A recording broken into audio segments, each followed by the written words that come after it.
بسم الله الرحمن الرحيم الحمد لله والصلاة والسلام على سيدنا رسول الله وعلى آله وصحبه ومن والاه واتبع هداه أما بعد حضرات السادة السلام عليكم ورحمة الله تعالى وبركاته طبتم وطاب ممشاكم وتبوأتم من الجنة منزلا مرحبا بكم في سلسلة دروس وعبر رمضان.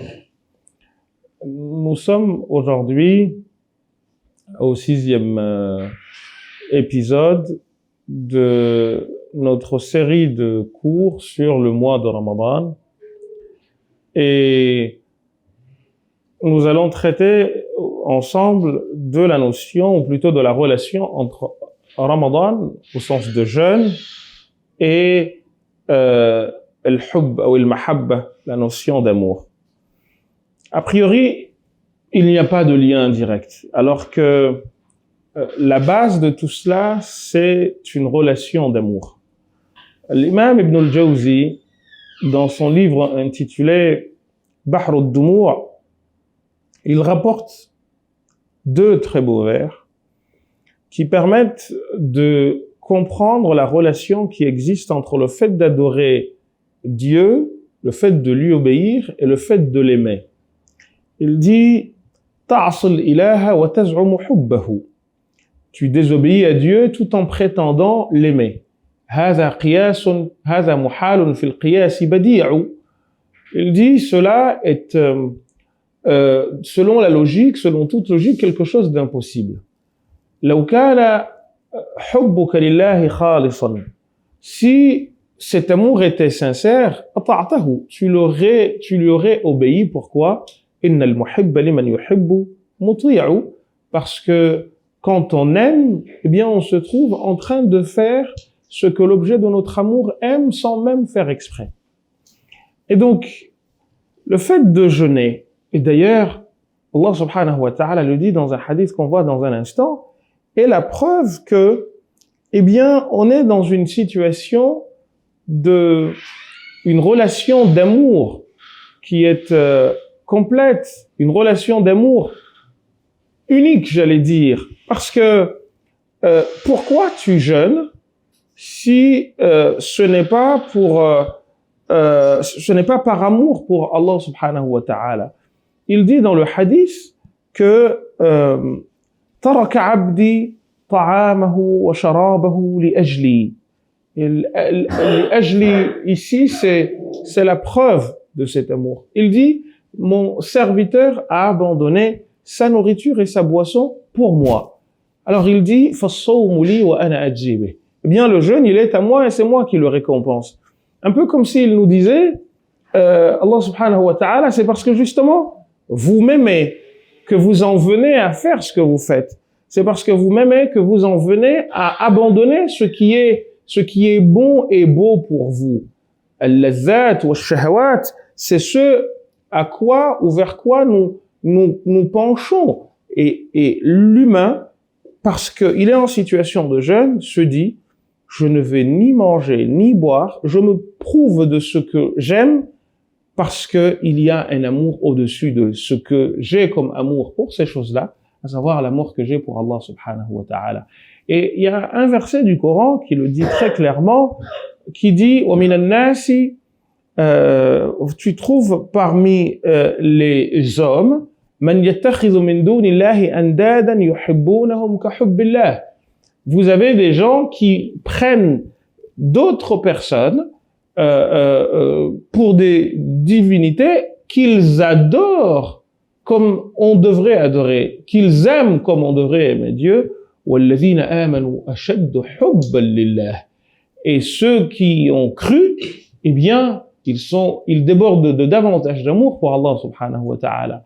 Et voyez-vous, on distingue ici al-iman, la foi, min al-kufri, de la mécréance, bil-hubbi, par l'amour. وَمِنَ النَّاسِ مَنْ يَتَّخِذُ مِنْ دُونِ اللَّهِ أَنْدَادًا يُحِبُّونَهُمْ كَحُبِّ اللَّهِ وَالَّذِينَ آمَنُوا أَشَدُّ حُبًّا لِلَّهِ.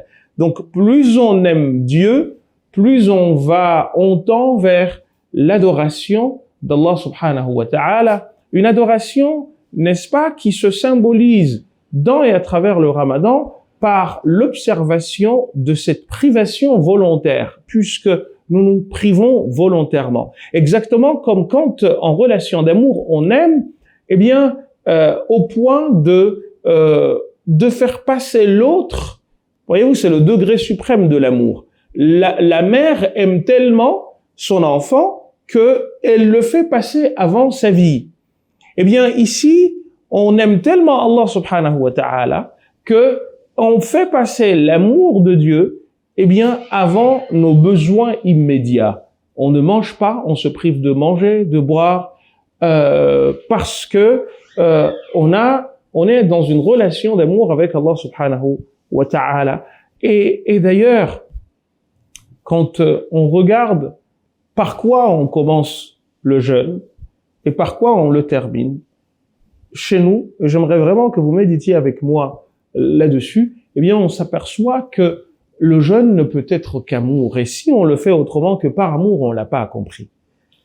Nous, dans l'école, dans l'école shafi'ite, on fait l'intention, ce qu'on appelle tabyit bin niyya.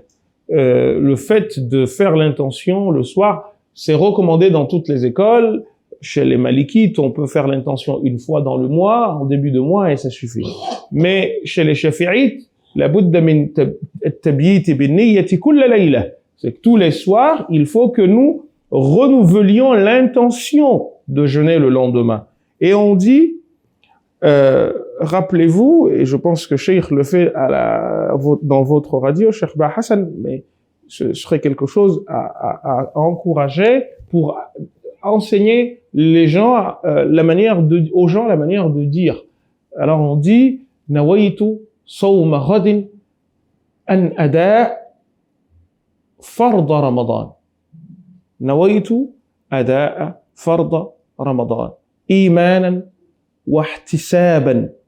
Imanan parfois, wa ihtisaban, et en cherchant la récompense d'Allah subhanahu wa ta'ala. Lillahi rabbil alamin. Nawaitu as-siyam. J'ai mis l'intention de jeûner. Et tamam indaman, la complétude, la perfection vient d'Allah subhanahu wa ta'ala. Walhamdulillahi rabbil alamin. Et en disant cela, on s'inscrit donc dans cet amour puisque tu parles à Allah subhanahu wa ta'ala directement. Nawaitu sawma ghadin. J'ai mis l'intention de jeûner demain. Lillah, pour Allah subhanahu wa ta'ala. Et là, c'est comme si pas comme si tu es en train de parler à ton Seigneur. Et quand tu as fini le jeûne, au moment de rompre le jeûne, il y a un dua que tu dis. Le dua que le prophète sallallahu alayhi wa sallam faisait. Quand il disait Allahumma laka sumt. Pour toi, Seigneur, j'ai jeûné. Wa bika amant. Et en toi, j'ai foi. Wa alayka tawakkalt. Et à toi, je m'en remets entièrement. Wa ala rizqika aftart. Et sur ton risque, sur tes bienfaits, j'ai rompu, ou avec ton bienfait, j'ai rompu le jeûne. Zahaba az-zama'u wabtallat al-uruq. Je viens de boire une gorgée d'eau et je dis ces mots-là. Est-ce que vous imaginez la beauté de ce que vous êtes en train de dire? Allahumma, je répète, laka sumt. Seigneur, pour toi, j'ai jeûné. Wabika, et en toi, amant, j'ai cru. Wa alayka tawakkalt, et à toi, je me remets entièrement. Wa ala rizqika aftart, et sur ta subsistance, sur ta nourriture, ou par ta nourriture, j'ai rompu. Zahab az-zama. La soif est partie. Wabtallat al-uruq. Et les veines se sont mouillées de l'eau. Wa thabat al-ajru insha'Allah. Et la récompense est sans doute par la volonté de Dieu, ou certainement par la volonté de Dieu, affirmée et confirmée. Allahumma a'inni ala as-siyam wal-qiyam. Seigneur, aide-moi à jeûner le jour d'après. et à faire la prière la nuit. Allahumma a'inni ala as-siyam wal-qiyam wa ghadd al-basar wa hifdh al-lisan. Aide-moi à baisser le regard pour ne pas regarder ce qui ne me regarde pas, pour ne pas voir ce qui me regarde pas. Et aide-moi à protéger la langue, à ne pas l'utiliser dans autre chose que ce qui me regarde et qui me rapportera un intérêt quelconque, et non divaguer ou insulter les gens. وَأَدْخِلْنِي الْجَنَّةَ بِسَلَامٍ. Et fais-moi entrer au paradis dans et avec la paix qui est la tienne. Et voyez-vous, cela ne peut venir que d'un cœur qui déborde d'amour pour son Créateur. Cela ne peut venir que d'un cœur qui déborde d'amour pour son environnement. Cela ne peut venir que d'un cœur qui déborde d'amour pour l'action qu'il est en train de faire. Un cœur qui déborde d'amour pour son Créateur, parce que, eh bien, on arrive à ce point où on est en symbiose avec Allah. On est en train d'échanger avec lui comme si on parlait à son ami. Et d'ailleurs, on parle de munajat al-Rabb, on chuchote à Dieu. Voyez-vous, quelqu'un est parti voir le prophète sallallahu alayhi wa sallam et lui a dit: Ya Rasulallah, Rabbuna qaribun fanunajihi am ba'idun fanunadihi.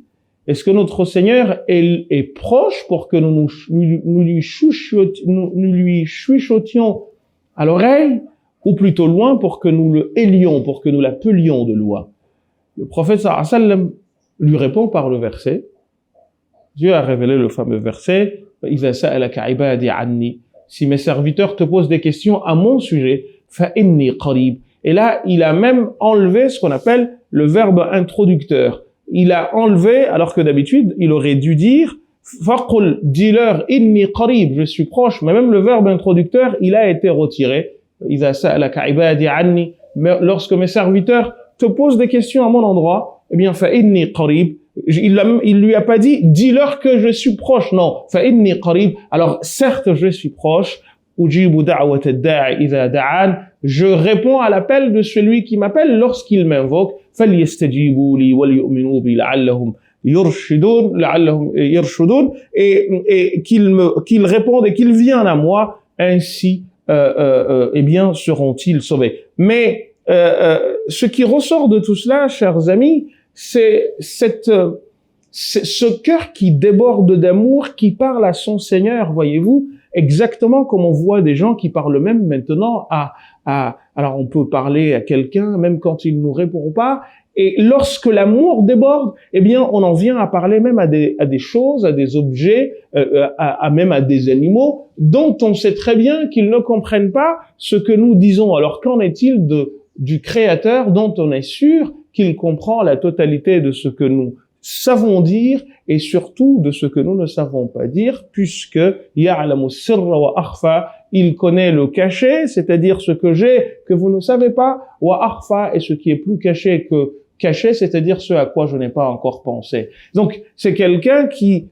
lit dans nos cœurs ya'lamu kha'inatal a'yuni wa tukhfi as-sudur. Eh bien, je parle à lui. Donc un cœur qui déborde d'amour et qui est en train de discuter, de chuchoter avec son Seigneur, d'abord à travers cette privation, en disant je le fais parce qu'il me voit, et je sais que j'ai pas envie de le décevoir parce qu'il me voit, et deuxièmement en faisant ces invocations qui sont pour moi les plus belles, et le prophète sallallahu alayhi wa sallam dit lis-sa'imi farhatani, celui qui jeûne a deux instants de bonheur, farhatun 'inda al-futuri, un instant de bonheur au moment où il rompt le jeûne, à